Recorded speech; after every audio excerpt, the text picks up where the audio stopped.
Hello, everybody. Thank you so much for your patience this afternoon. I apologize for being late. Terrible with my calendar. Today is call this meeting of the New Shoreham Town Council to order. Today is Thursday, March 14th. It is 4:13 p.m. Yes, I can.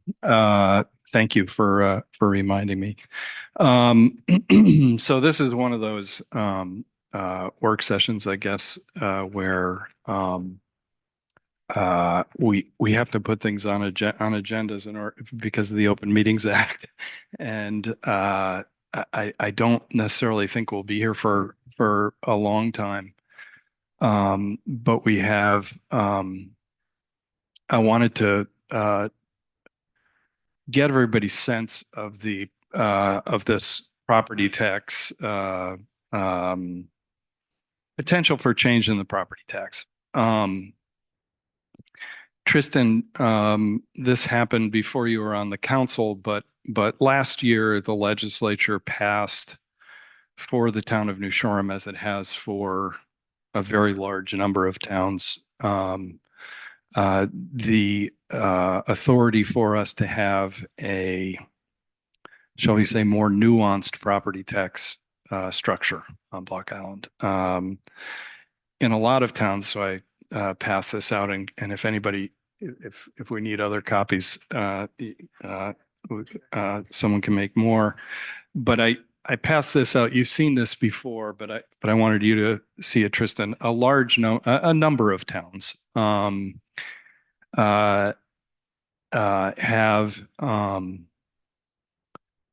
different rate for residential than commercial, or different rate for car rate for commercial than residential.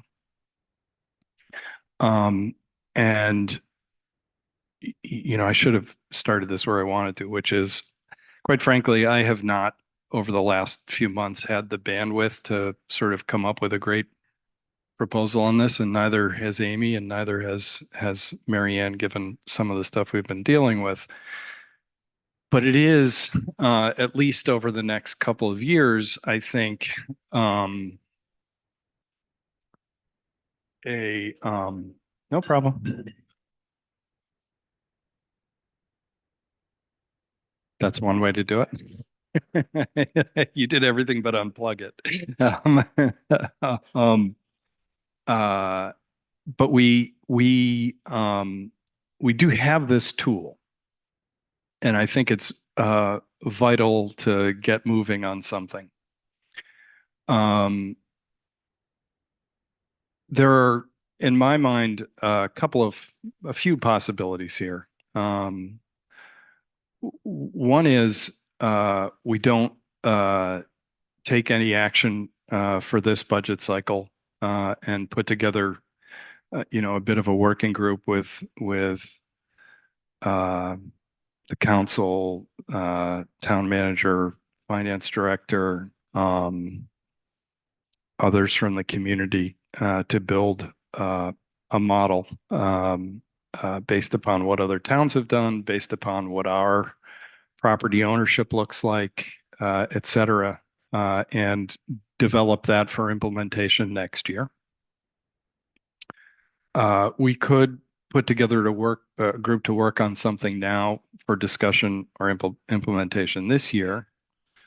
Another option is we could undertake a smaller approach this fiscal year along the lines of a homestead exemption, something like that, which some towns have done. We've actually had the authority to do that in the past. Yeah. What? What about it? That on the notes denotes homestead exemption available, and we're not.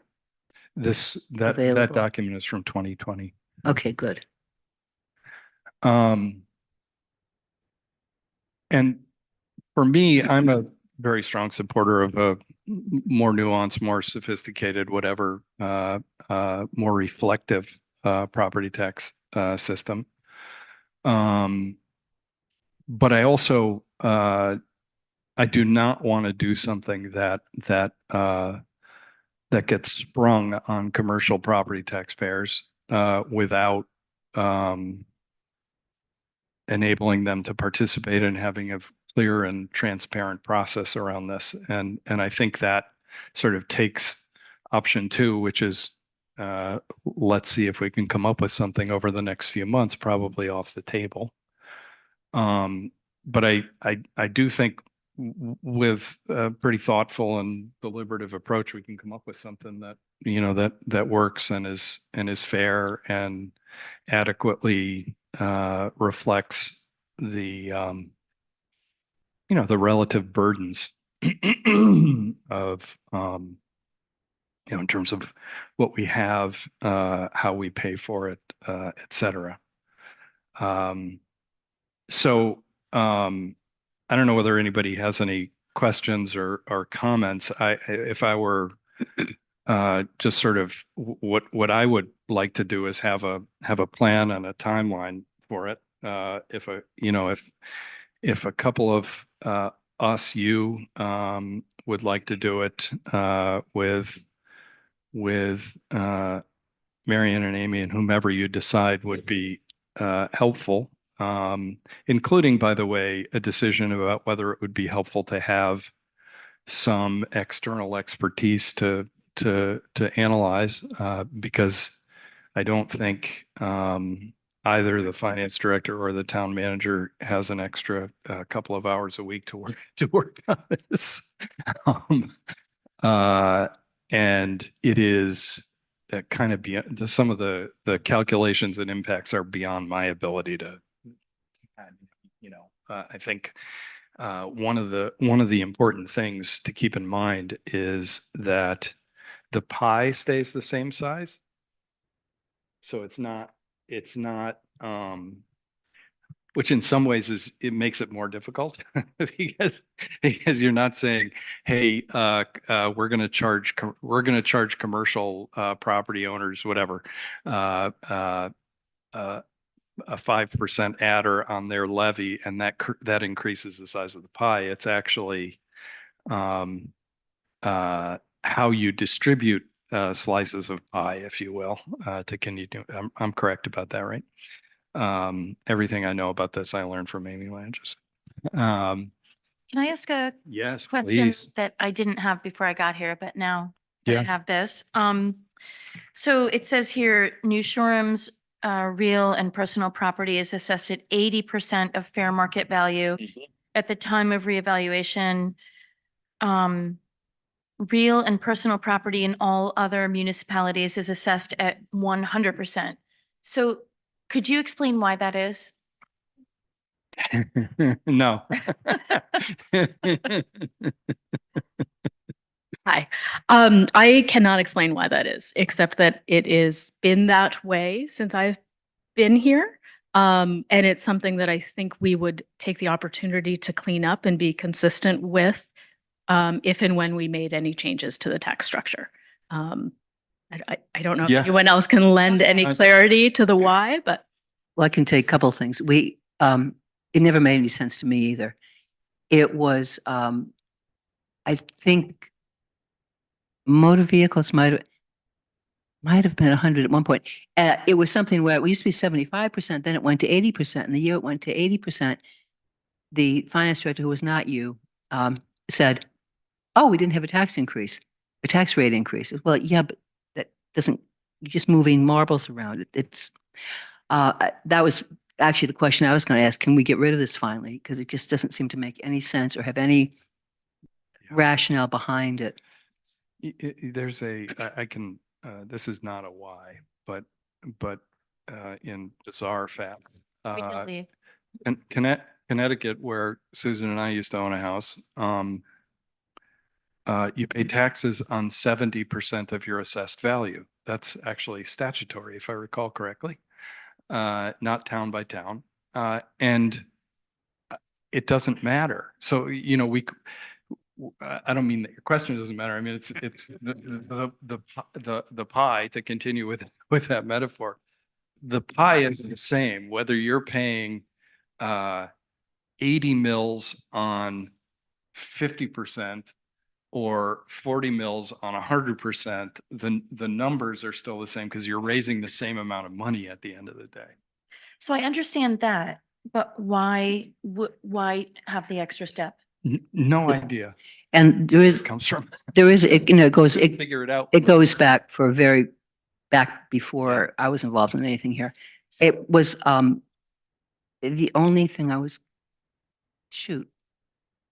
Oh, the only thing I was going to say was I think a real disadvantage of having it now is that your tax bill does not align to the numbers that are on vision appraisal.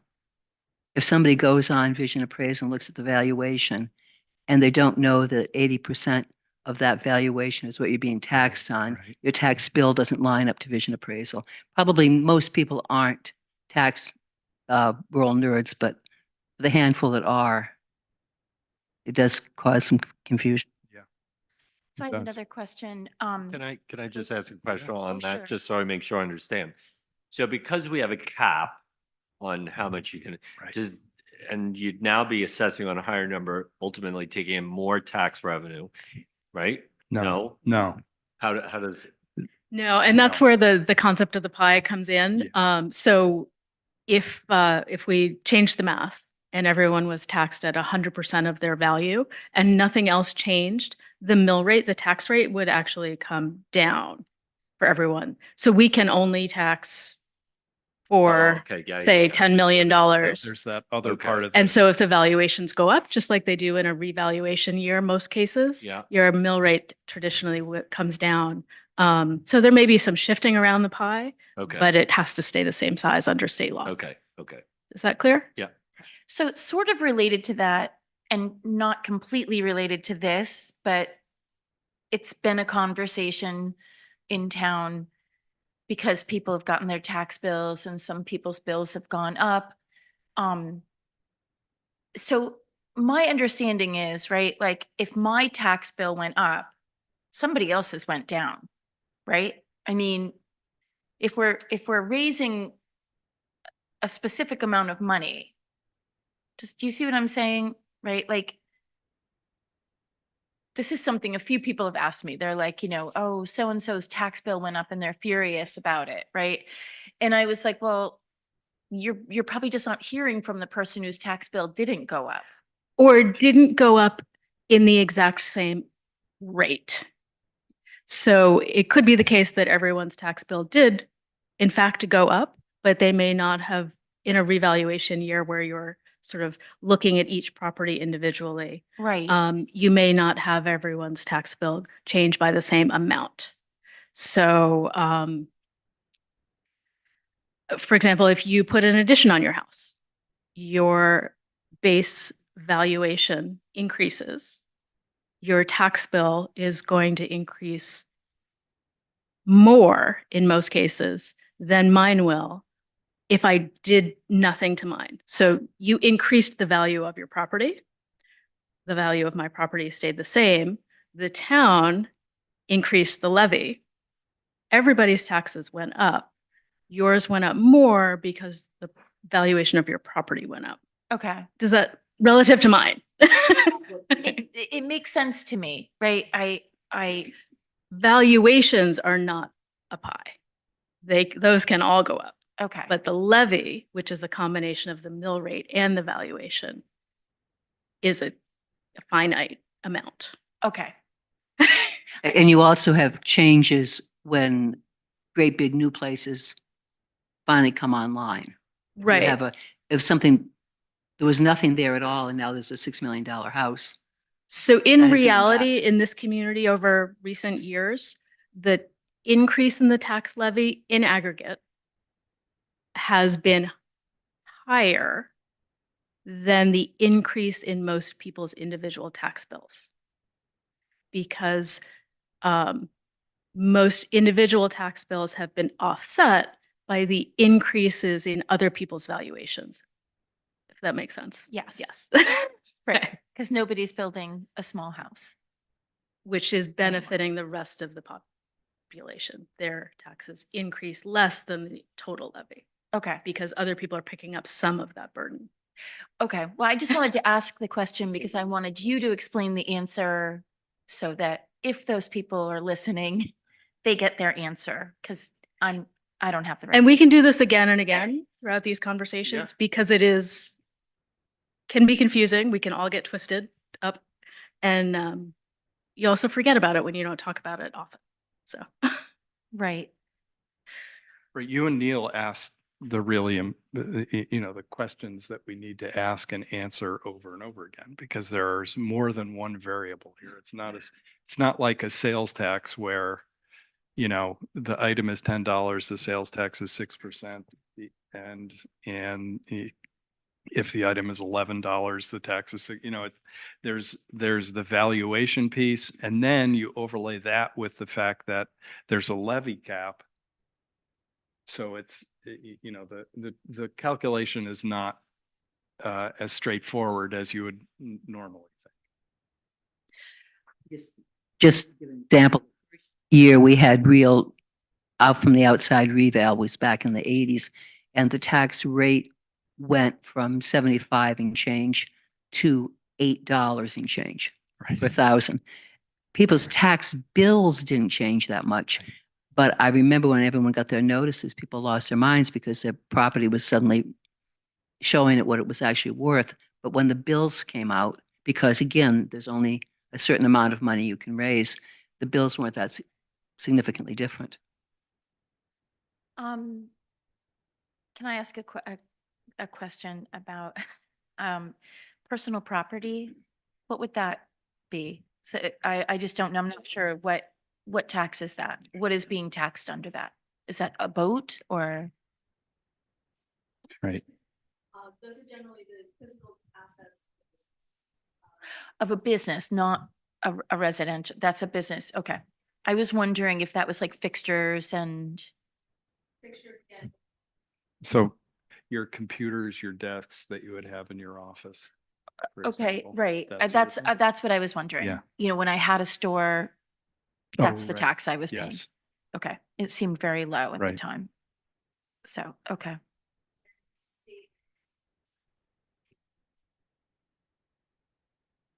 And they've taken the motor vehicle tax has changed since this chart came out. So the other question I have is something that's not indicated on this chart. I was talking to someone in Newport yesterday, someone who works for the town, and he said that they have a homestead exemption. I don't know, abatement. I don't know if it's total exemption, but some sort of discount on their property if it is owner occupied year round.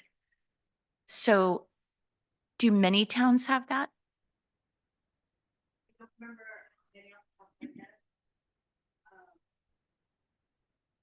You can't really tell on, say. you can't really tell on this chart whether it's operationalized as a homestead exemption or as just a differential rate. Yeah.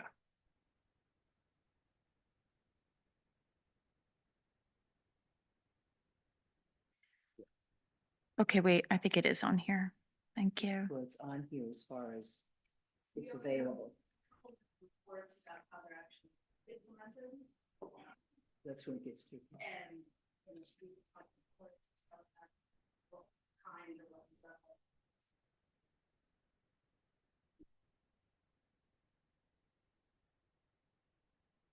So actually, Newport isn't marked on here. Oh, this is 2021. Sorry. Okay. Yeah. So it could be more towns. Yeah. Okay. Which is something I feel like we should look at. Yeah, part of the reason that I like this chart, even though it's outdated, is it gives you a flavor for the fact that what we're talking about here is not recreating a wheel. It's pretty, it seems. And do you have any idea how are those normally structured? Is it like a percentage? Is it a flat amount?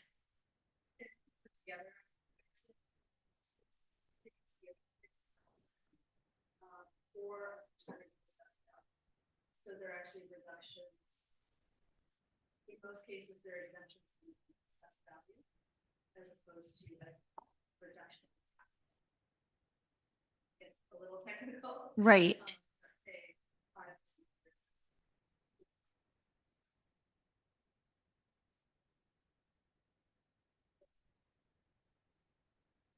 Okay, so like right now, if you're a veteran, right, you get, um.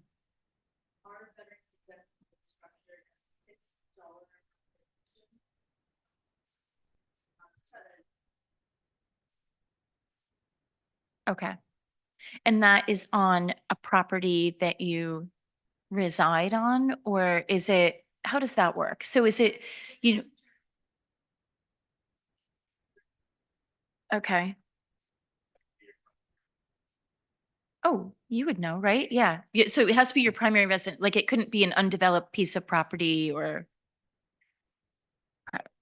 Great, thank you. And then, uh,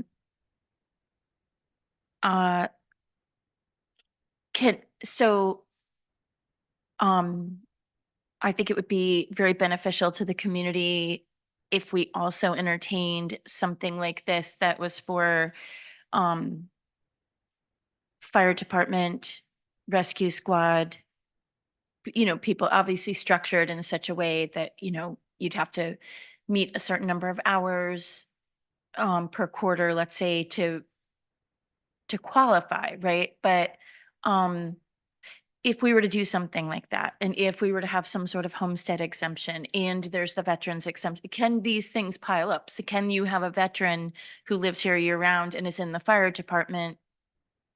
Yeah, Mhm. okay. That's what I Yeah. want to check. Okay.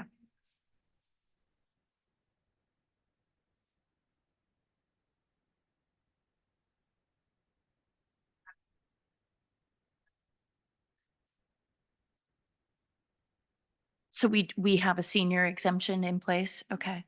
And is that, um, for any homeowner, or is that is primary residence? Okay. It's a really, the questions you ask are sort of, I think point to how nuanced you can make this in a really good way, I think. But it also points to being deliberative about it, and sort of, um, So you already have standards in place for determining primary residence if you're using them for veterans and seniors. I want to see the ordinance language myself before I represent what it says. I believe in, it's something you have to certify and swear to. yeah, but in most cases, it's going to be the representations of the individual who's swearing to their residency. Yes. Yep. Mhm. Yes. What does that mean? Say that. Okay.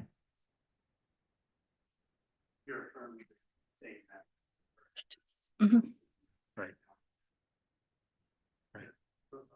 So just question procedurally on this. So if when and we do this, all of us, I believe, are homeowners. I'm commercial. Do we have to do, because we'd be making decisions that impact us individually, do you have to do that blanket with the ethics board to do something like this, or? No, I don't think you do, because the standard is whether you are somehow uh, treated differently than the class, if you will. You know what I mean? If if you were advocating for inns in the center of the island with a certain Right, number a of rooms. specialty rule or Exactly. something, yeah. But this would be we wouldn't be, Right. I wouldn't be affected any more than than John Mott, who lives next door to me, At least that's how I understand. the way that they opine.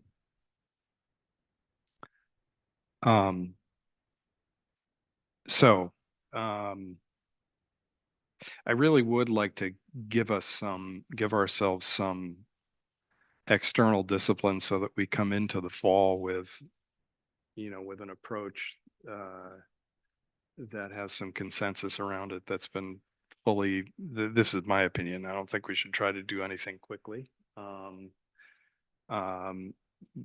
uh, so I was hoping that we could, you know, get something, that's, ready for real debate, by, mid-September, have, a process, if you will, until then, but, something that can be presented by then roughly, I think. So I'm just wondering, like, Marion, do you think that this sort of information exists in a more current form? Oh, good. okay, thank you. All right, because I'm just wondering, in 2021, it looked like about half of the towns in Rhode Island had a higher tax rate for commercial property over residential property, which would be something else that we should look at. But I mean, Yeah. just in the sense that I don't think that we need to I don't think we need to be breaking new ground here.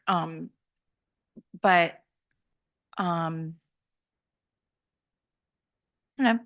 I think anything that we can do to make it easier on people living here year round, I would be in favor of.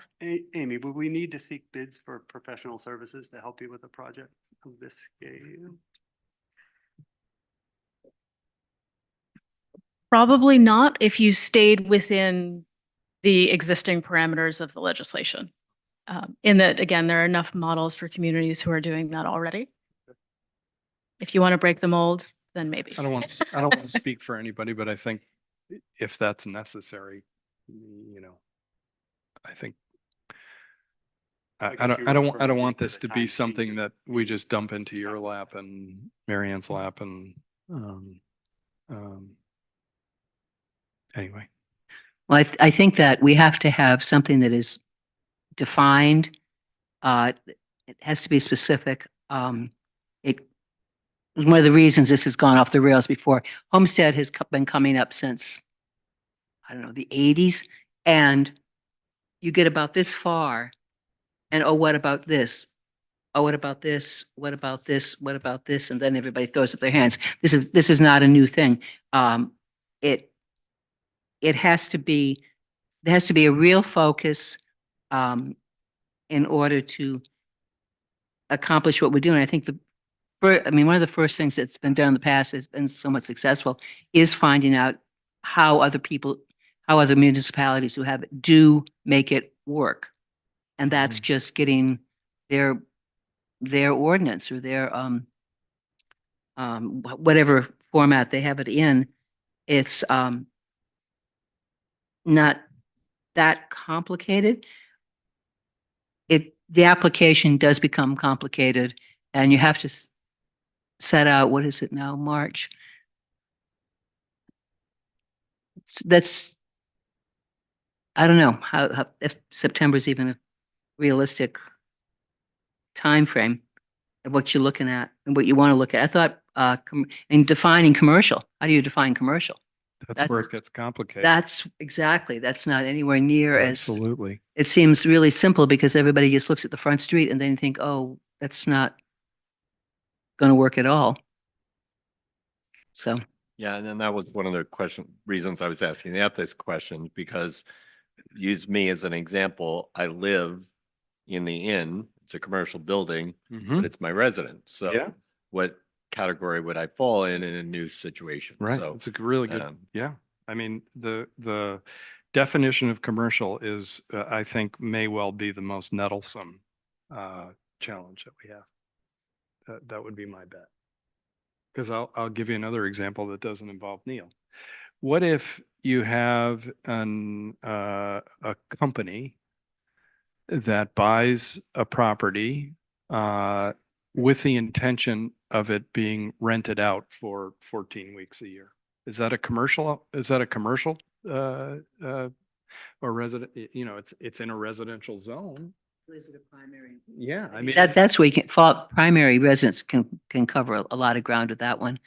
But, I was thinking more if you owned, way back, a lot of this had to do when these laws first were put in place. A lot of it had to do with absentee landlords in places like Providence and trying to, get a handle on them, which wasn't at all what we were thinking. We weren't even, that was so far out of our realm of thought. And that's where you come down to the layers and the levels and the nuance and the primary residence. And what if somebody buys a house but rents it year round? It's not their primary residence, but it's Right. the primary residence of somebody who lives here. And I think there is some language for that somewhere in something else that I'm not remembering. Defining commercial property is going to get more challenging rather than less Yeah. challenging. I mean, you can say not really that, but I got to tell you, this is a phenomenon that is happening in tourist communities across the United States, where literally funds are put together to buy houses that are never intended for an owner to live in. They're essentially hotels, and is that it could be on Mansion Road or Beacon Hill Road or whatever in a residential zone, but it's a commercial it's a commercial property. And should that be taxed at a higher rate or a different rate? That's not, I mean, I agree, I'm agreeing with you. It's not going to be an easy thing. Do you guys think, Amy and Marianne, that it's unreasonable to think that we could, with a reasonable group, figure this out by mid-September? Not unreasonable? And I think some of the stuff that we talked about, Molly brought out, fire and rescue abatements. There's others Yeah. that have already have it. So in a lot of cases, it's not Yeah. reinventing the wheel. It's Yeah. taking other wheels and probably massaging them. to So make how them would you work. like to handle this? Would you like, whatever, two members of the council and you two to work on this, or? Well, like, That's fine. Yeah. Does that make sense? Okay. Who would like to work on this? David Lewis, apparently. David? David? I missed you, David. That's okay. Well, I'm back. Before I get to Martha's comment, I'm glad she introduced the topic of commercial property because I've been on my mind for months, if not years, the difficulty in figuring this out. And I think it's unrealistic. I don't think a September timeframe, given what's on everybody's plate in the summertime, we fail to get it done in the wintertime, never mind in the summer. I think that's too optimistic, quite frankly. And I don't have any inside information from my daughter, even the fact that she's a finance I think director. You get to talk to her more than I do. So anything I'm saying right now, she's hearing for the first time Just as like well. your favorite college professor, I will say extensions will be available. So anyway, I think you've hit the nail on the head with the commercial property, and there's going to be more questions that come up out of that discussion that are not as easily resolved as the exemptions that Mary Ann was just making reference to. Yes, in fact, I think those are the easy parts. I don't even know that as a community, or even the people in this room, we understand the breadth of the questions we don't know the answers to. We don't even know what the questions are. And I think, I've spent a lot of time on the vision appraisal website over the last 2 decades since they've been in town. And I look pretty closely at a lot of detail that I don't understand. And I ask questions, but there's a lot on that I don't understand. But simply in a word, commercial property seems to capture the reality that there's so much we don't know about what vision appraisal does today, whether we even agree with what they do. And then we don't necessarily get to choose how they do their work because they're supposed to be independent.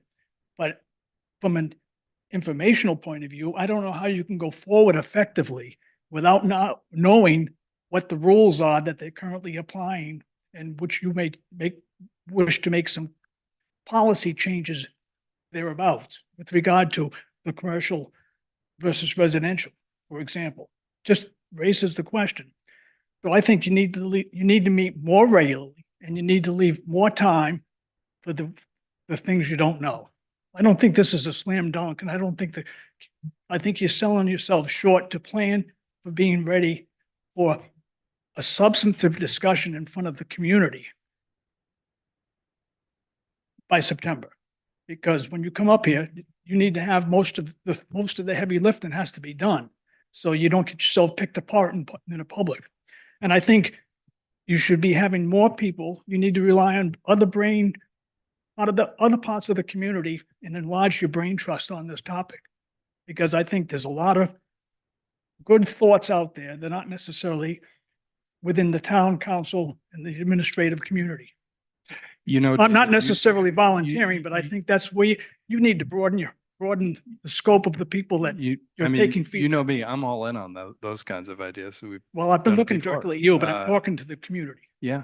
But we have to your point, we have to start somewhere. One of the things that would be really helpful is if there are things that are,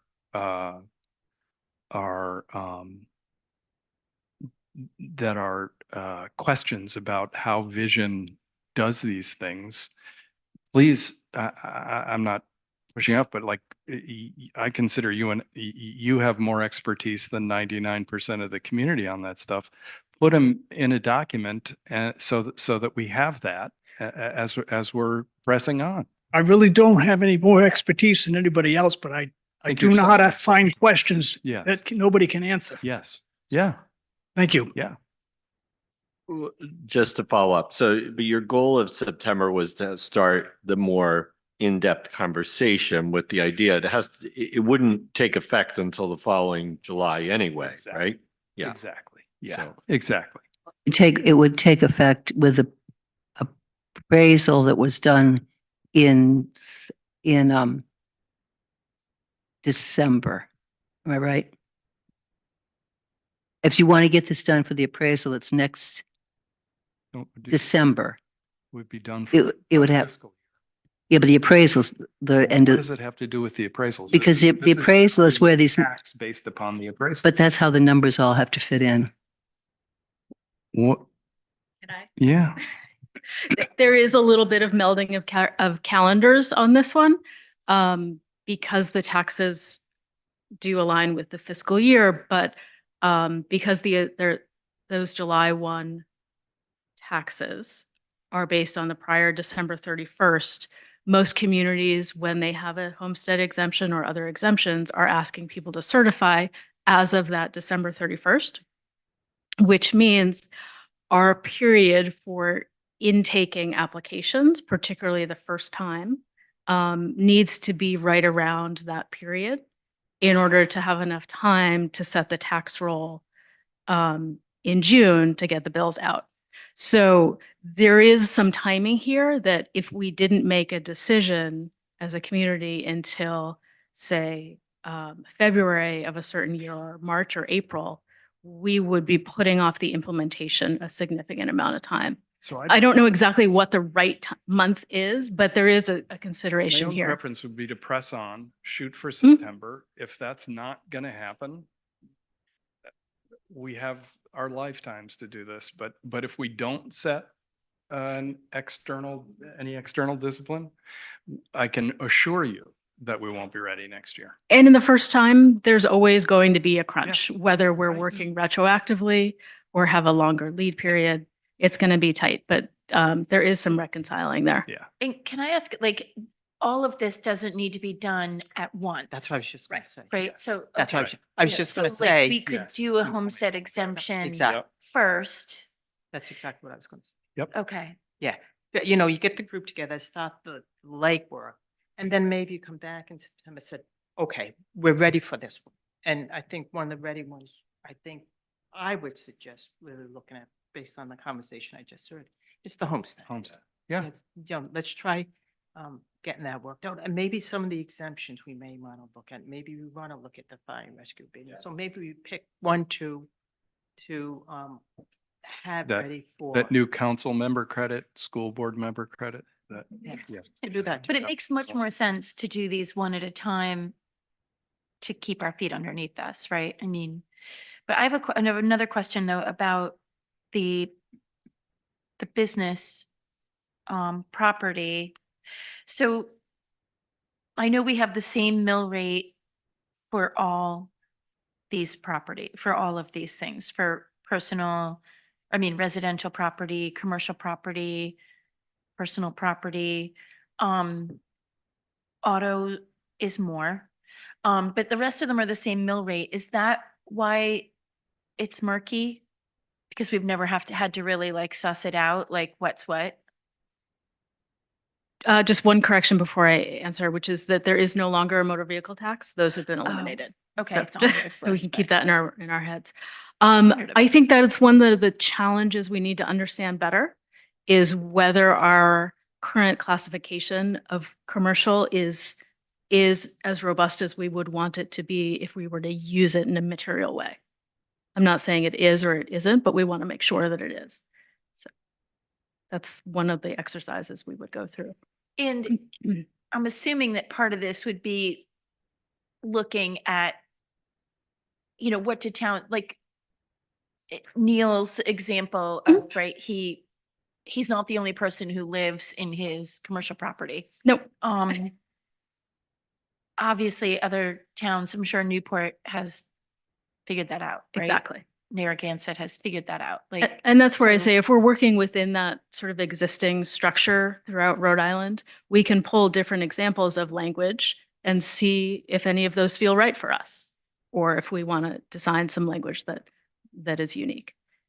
By my count, Marianne just sent us the new chart. We should probably put this on the clerk base. 21 done, 21 towns. Yeah, sorry, but 21 towns have a differential of some sort, if I counted correctly. So that's 3/4, right? What do we have? 39. So over half. But without having to do anything else, can we get or can the assessors be convinced to put the valuation at 100%? Just so we don't have to go through the why is it 80 question that nobody has an answer to? And people won't be sitting here 10 years from now asking the same question with the same lack of answer. Yeah, it's funny. And that you remind me of something one strategy for us to do that is that we can actually take action. I haven't checked with the solicitors on this, but I think we can take action at financial town meeting because we've talked about this, Marianne, because nobody can actually find where it's codified. It's not.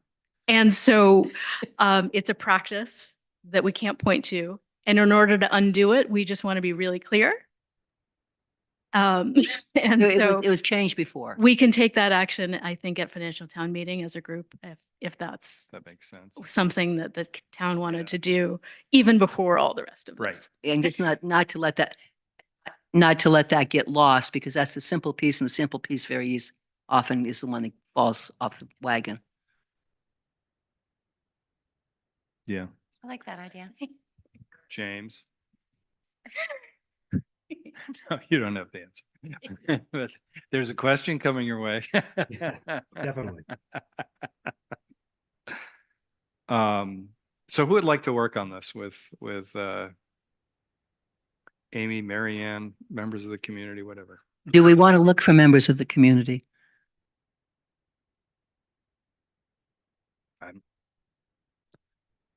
I'm easy. I'll I do was it. gonna say, I I'll think jump people are in. really interested in this because What's that? I think people are really interested Yeah, in they this. should I be, think, yeah.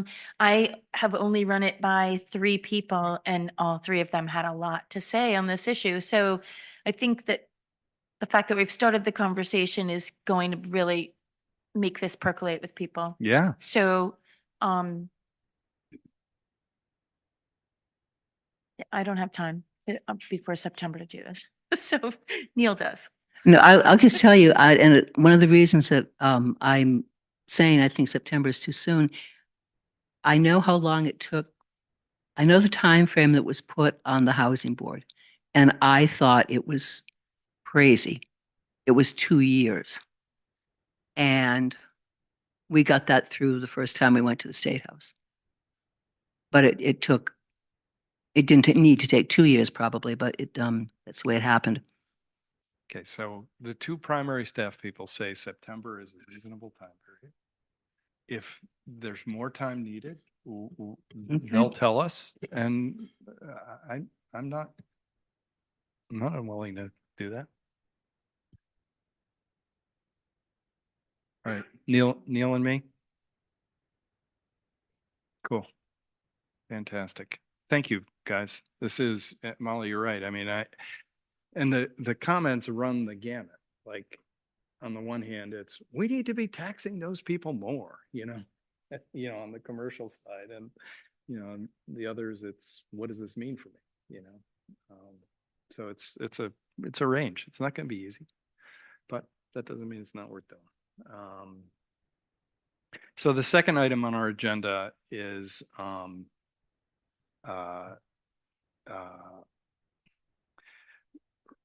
look, we when we all heard what the sort of current estimate environment was for school construction, it sort of raised for me something that I've been thinking about, which is, what do we do over the long term with the physical infrastructure at the school?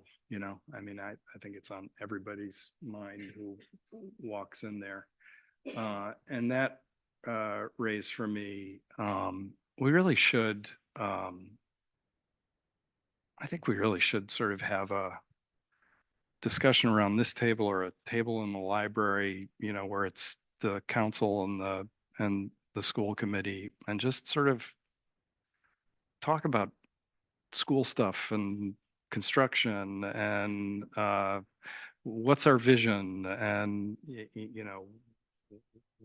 what does the community want, all that kind of stuff. So I don't have some gigantic May I ask, was there a trigger for this, or this is just well, looking I mean, forward, look, or- I've talked to a whole bunch of people about, what are the next 50 years at the school going to look like? And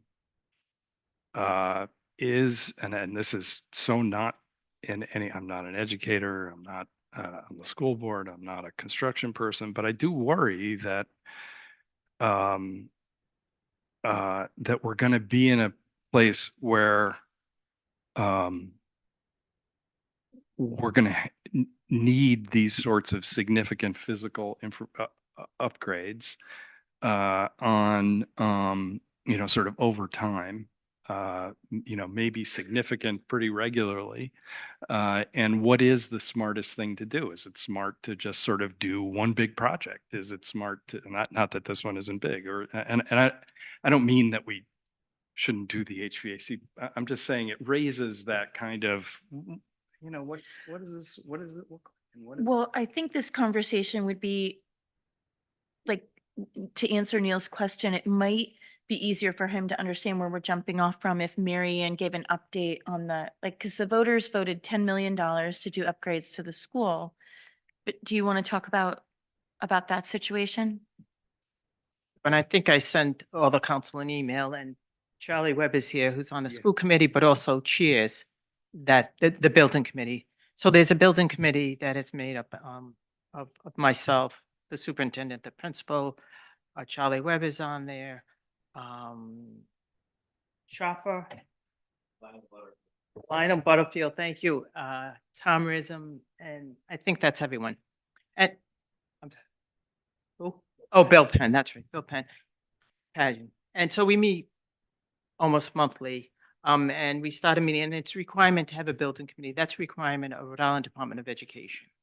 We get reimbursed 35% on the principal and interest of any kind of bonds we float if we follow certain procedures, which I'm not going to get into those details right now. So a couple of years ago, last year. Sorry, can I just interrupt? Are we following those procedures? We sure are. Okay, Yeah, great. yeah.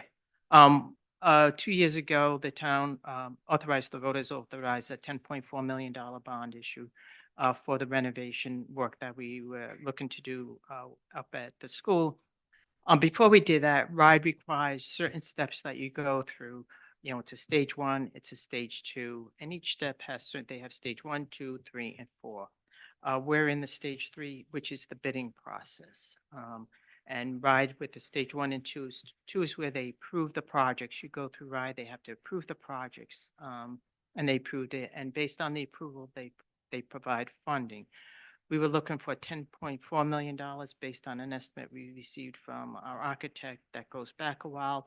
RIDE only approved 9.6, I think the number is, because they didn't understand the Block Island factor.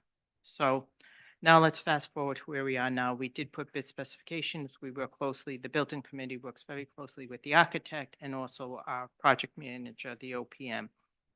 Any kind of decision that is made, the board, the building committee makes a recommendation to the school committee, goes to the school committee. Bid specifications went out. We did receive bids back. Bids came in, the budget amount for the construction piece was 8.2 million. The difference between the 8.2 and the 10.4 is a lot of related to a lot of soft costs. The construction bid came in at 12.992, roughly almost $5 million than what was budgeted. And during the process, when we were going through the bid specifications and getting that information now, we do a design, schematic designs, the different stages of the design. And while you're going through that process, you also get estimates. What you do is the architect you hire originally comes up with the budget that we then presented to RIDE, and now you're into stage 3. We had an estimator outside take a look at the numbers and to come up with an estimate of the cost. Some of the numbers were lower than some of the committee members felt comfortable with, so we then asked for a second estimate or a peer estimate. We got a peer estimate and the numbers were very similar. We went out to bid and now here we are. So the discussion that the building committee had yesterday when we met, prior to that, the OPM and some of the members of the building committee met with the one person via Zoom that submitted the bid. And we specifically asked him what were some of the things that were higher. And he went through everything. He said, this particular aspect, we received no bid. The particular aspect that was high was the mechanical piece that came in at about he said was $6 million. He also stated that he only received a bid from one vendor. They go to subcontractors, and so only one bid. The particular vendor that bid, I wasn't aware until Charlie had mentioned to it that the school has worked with them in the past and there was a problem. And we would prefer, based on what had happened in the past, Charlie said, I prefer not to work with them. And Bill Penn said the same thing, and they updated us on what happened. The committee met yesterday, and we've decided, let's rebid the package. So we are going to set the package out to bid. Certain members of the committee, specifically Charlie, has been talking with vendors, which we can do, encourage them to bid. So he thinks he has a couple of vendors that will bid on the project. That's not to say that the bids don't come in similar to what they are now, but what it does, it affirms or doesn't affirm the first bid. So when you get a bid that comes in like this, it's not unusual to take the steps that we're doing. So the building committee has made the recommendation, which the school committee will discuss on Tuesday night, that they authorize the rebidding process. With the rebidding, the first bid we did have was a lump sum. The rebidding process, we did ask the architect working with the other folks to provide a line item. So at that point, it'll get back to the building committee. If the bid comes in as high as the other ones, we'll have the opportunity to maybe change the scope. Keep in mind, the scope included the HVAC, and also, as most of you are well aware, the gymnasium, that one wall, has pretty significant leaks. So how much of the scope will be able to come back? And there's also an education component of this, an education improvement component. So we need to decide if we so choose to do that, if there's any scope we would like to reduce. So that's where the building committee is as it relates to that project in a quick nutshell. Did I miss anything, Charlie?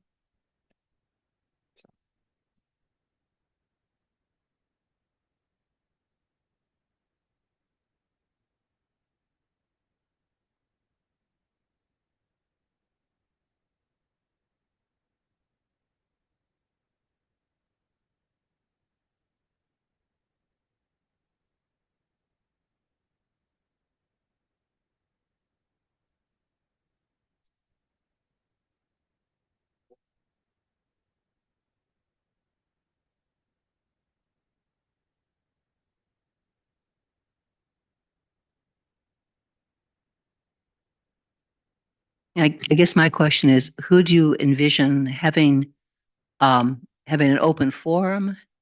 How do we get, and then how do we get people to come to this? I mean, we had you had an open house before you had the $10 million bond question. And I know Keith and I were there. Who else actually showed up for that? There weren't very many people. And that was, to me, very, very discouraging and very disconcerting. And the fact that they're still working on the water on the south side of the building where the cafeteria used to be. David, they're still working on that. Still, yeah. For anybody who doesn't know, David Lewis and I went to that school many, many years ago. So that was, I think it's a laudable idea to, if we can get people together. I know the school committee has certainly looked at every aspect, but where are we? Is there going to be another $10 million in another 15 years? Thank you. That's Yeah, right. what I'm looking at. Well, I mean, I know,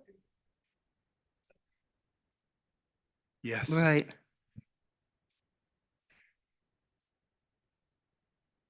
You know, Yeah, I've said that. I was wondering who was going to be the first person to say that, because and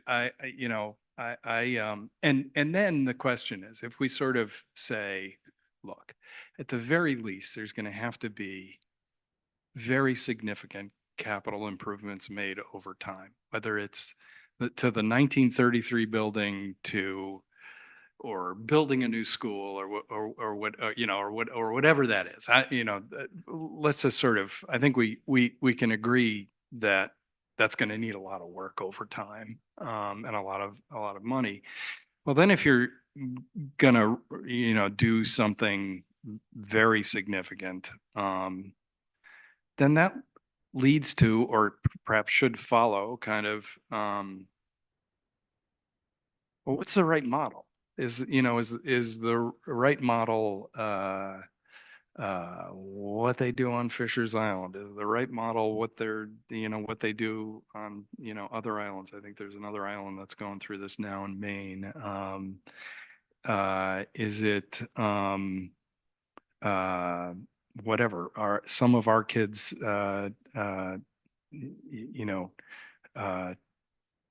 take classes elsewhere, or we import, we decide, this is an old idea, that this could be a really interesting magnet school that, kids from off island want to go, like, I'm not, it's easy for me because I'm not burdened by any particular, expertise, but it just, at some point, we've got to have a conversation about what we want that thing to look like over the next 50 years, what best serves the kids, what the community's appetite is for change, expense, investment, et cetera. And we got to start having that conversation, right? I wish I had something, catchier than that, but we got to talk about that. well, It's I hard mean, conversation. I know Martha is saying not a lot of people showed up for the tour of the school before that $10 million question came up. And despite that, it was overwhelmingly, Yeah, people voted in favor of it. yes. I think it helped that nobody could hear and that the water was leaking into the building Yes. because it was a terrible storm. We should Um, have it on a So rating. the damage to the gym was like it was so evident. But that's our community space. And I think people understand that. So I think sort of what you're talking about, this bigger conversation can be separate from we need to take care of the building. Yes. And this $10 million has not been expended. So that's, like what Marianne was just talking about, just in case anybody out there is like, oh no, we spent 10 million, we authorized 10 million. We haven't spent 10 million. Right. So, but yeah. the price has gone up. And So- this is not about the $10 million project. We need a new HVAC system. We Right. need to fix the gym. No, You that's know, what it's I'm not- saying. Your not about that, conversation but is it's like, different. Yeah. Yeah. What are we going to do next? What does that look like? Yeah, right. That's, yeah, exactly. Yeah. Yeah. The last renovation of the school was 15.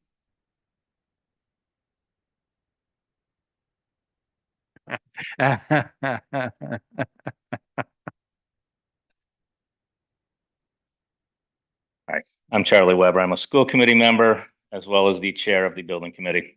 Like I just said, this is a $10 million Band-Aid. Yeah. The last renovation at the school, this isn't a renovation. This is a fixing stuff that needs to be fixed.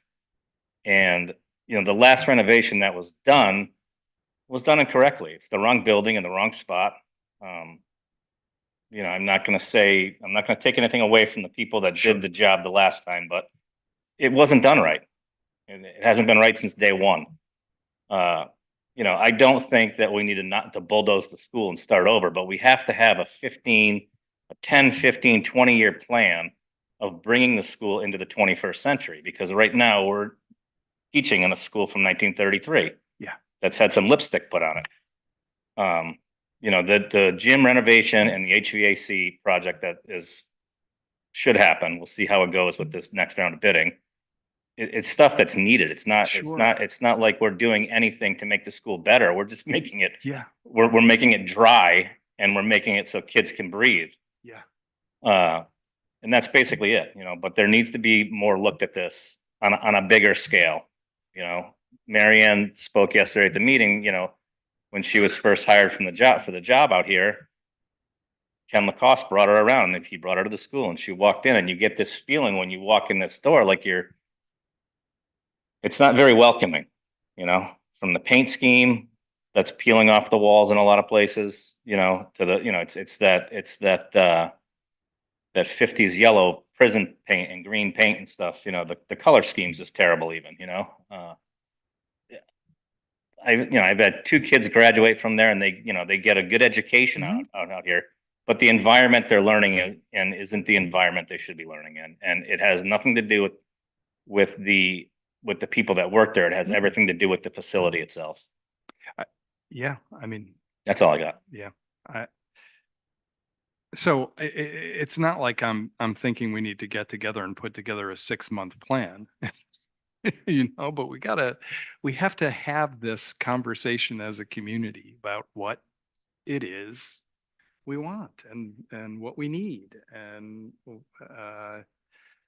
to me anyway, I'd love to work with you, Jess, on figuring that out, if that's okay. Marianne, are there any rules so Molly touched on community center, right? And we really don't have one. Are there rules in the state that education can't be part community center? Anything that precludes that? I mean, we do the rec stuff, obviously the gym is adults, so. No, matter of fact, it's quite the contrary. Okay. In all the lives that I've worked in the municipal sector, the school, especially when I was on school side, I would say it's community building. And we encourage it to be a community building. Clearly, it can't be a community building during the time that education is going on. But other times, no. One school that I was involved with, that they were looking to renovation a major renovation they were going, it was a middle school. There was one area that they were going to have, which was like a health area, to address, student health, also mental health. And they also were looking at how that can be beneficial to the whole community. And they were looking for the entrance also to be separate from the main entrance of the school. So there's a lot of creative things you can do today with education. And to echo what some of the folks have said here tonight, Charlie was right. When I walked into that school, I didn't know how to react. And I was with Ken Lacoste, and his first question in the interview, a few hours later, he said, okay, I've taken you around for all the facilities. What do you think of all our facilities? And I went through every single facility, and I waited for the school until the end because I didn't know how I was going to respond. And all I said was, I was disappointed. And I think the time is right. If you look at the facility, and I agree with Charlie, we're not talking about personnel, we're not talking about No, no. staff.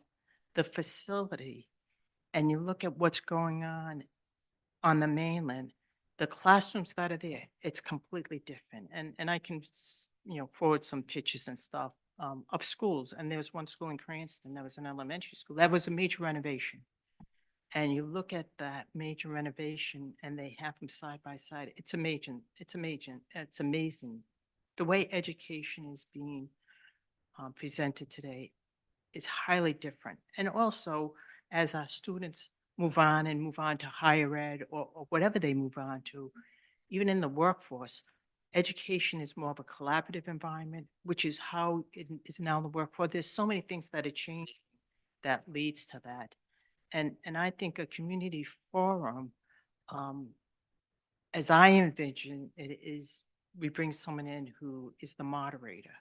And we make sure we reach out to all members of the community. It's almost like we do the inviting, and we make sure that everyone's aware of it, and make sure that we tap the shoulder of folks in the community and say, it's really important that you attend this because you're part of this community, or you represent part of the community, whether it be young families, or you get the older community who are just as vested in the interest. There's so many things you can do, and so many things can come out of that particular forum. And it's time, it will take time, but it can be highly beneficial. What do we want to do about CTE and that's career tech education? What would be the best for our school? And we have stuff here. Is it hospitality? Is it Orsted and working with them on wind farm? Is it a marine not automotive, but marine automotive, whatever you call marine automotives? Is it something like that? I don't know. And there may be some in the community that does know, or as we go through that conversation. I agree with Charlie. What we're doing with this HVAC and the gymnasium is a Band-Aid. I really think I think the time is right for the community to have this discussion. Now, do you perceive you could go the reason I was going two avenues is you have school dollars, rules follow state. But I know there's grants for community centers and that type of thing. Does it become two buckets of money we could access, kind of being creative on how you go at it, where we're deeming it a community center, but it the line is a little blurry? I think we can go creative. What funds will be available when we get to that point, Right, true. is another whole conversation. And- But If I could just say, this is in my fantasy world. If we we're so restricted by what RIDE does, which is, very heavily siloed and prescribed, that, so there's that. And there is the conversations that, all of us have had, I've had, I know Marianne has had, my bet is Jess has had with folks in state government who are finally starting to understand the extent to which we are a total square peg when it comes to this stuff. So, in my fantasy world, And that's why I was saying, is there a way to go at funding a in little my different? in my fantasy world, we come up with a plan that isn't that isn't burdened by, well, here's the only thing RIDE will do. And we go to Providence and say, we have a community consensus around something and we need to be treated like the square peg we are on this kind of thing. And I think we could muster some real political pressure to do that. But it's going to take a consensus in the community. And unless we're driving toward that, we're going to be here in 3 years with a $15 million, project to whatever, retile all the floors and, I think it's at a certain point, you have to just, is blue sky still an expression? Yeah, Uh, right. That's really where you have to start without, well, the money's going to come from here, money's going to come from here, this group's going to work, this group's going to work. Just what would we do if we had no restrictions? Right. And then you pare it down. I totally agree with Because that. that's what's happened. We've tried, and I was involved in the first edition and then the edition that was put on to make the first one work, and the room 12 that was added because it needed to get the kindergarten room done. And we met up there for years because this building needed to be redone. And it just always felt like we're trying to make it work. And we had a neat school when it was built in 1933, but adding on pieces here and there, maybe it's time to stop doing that. Well, so, it's interesting. I'm thinking, listening to Martha too, I think we've always done the very least that we could get away with doing, right? So that first improvement added a gym. The school never had a gym. And it was great for the community, to answer Neil's question. I mean, the volleyball league, I don't know how many people here played in the volleyball league, but it was huge. So much fun.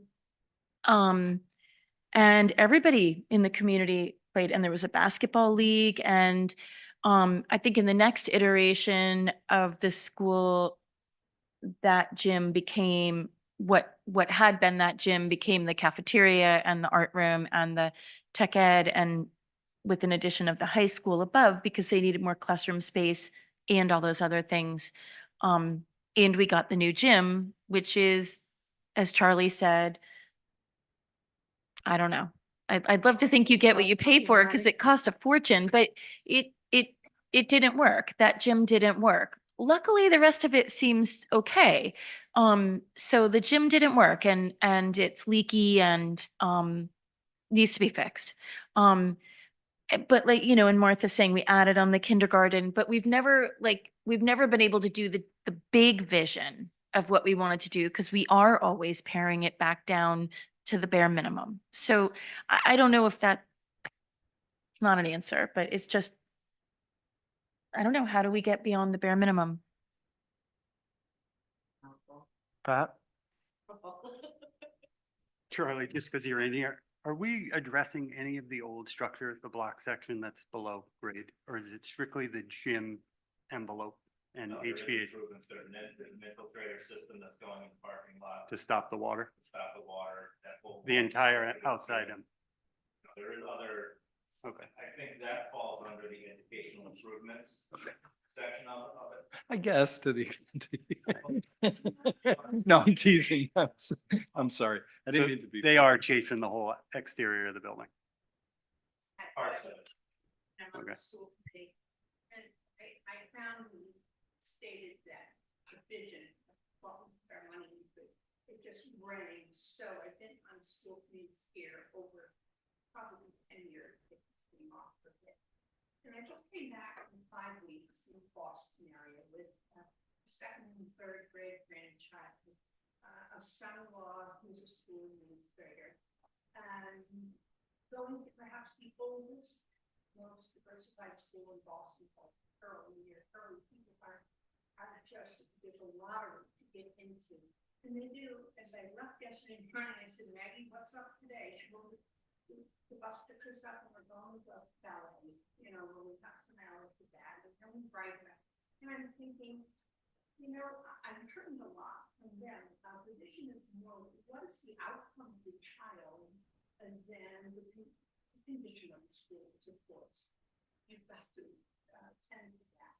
But I think the only way to really begin to look ahead is to have our parents and our children and our school committee and council become somewhat aware of the huge changes that are occurring, both in, I heard about medicine, but particularly in education. What is the product that we want graduating from our school and spending the 12 or 13 years, maybe an extra year? Is the light on there? Yes. Okay, I got a text from somebody that they couldn't hear you. Just wanted to let you know. Oh, no, it wasn't. I'm sorry. Got it. And so I think this is probably one of the most exciting things I've ever heard since being on a school committee is that there were some things that sort of almost offended me. And I've written grants in schools before. And sometimes it's about the money.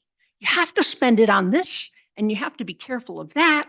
And you're dealing with colors of paints and how many stairs. And rather than, again, this big money that can come is the outcome. And that's where I do want to see, and I don't know how it can be arranged, that our parents, our children, our staff begin to learn about education.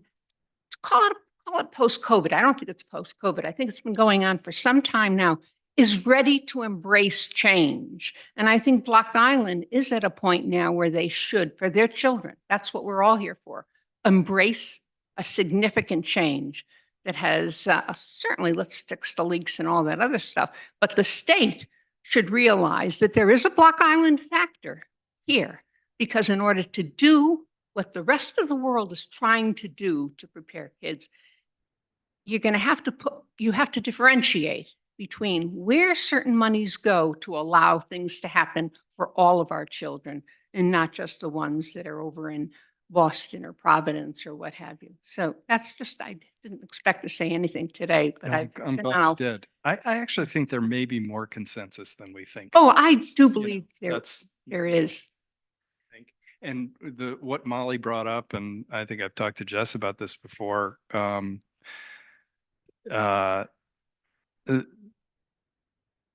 the bond passed almost unanimous, like people aren't unwilling to invest. And I think that's something that we have going for us in our community that is not always where communities start, So Jess, I'll work with you. Okay. Good. Anything else on this? If not, can I have a motion to adjourn? Second, please. All those in favor indicate by saying aye. Opposed, no. We're adjourned.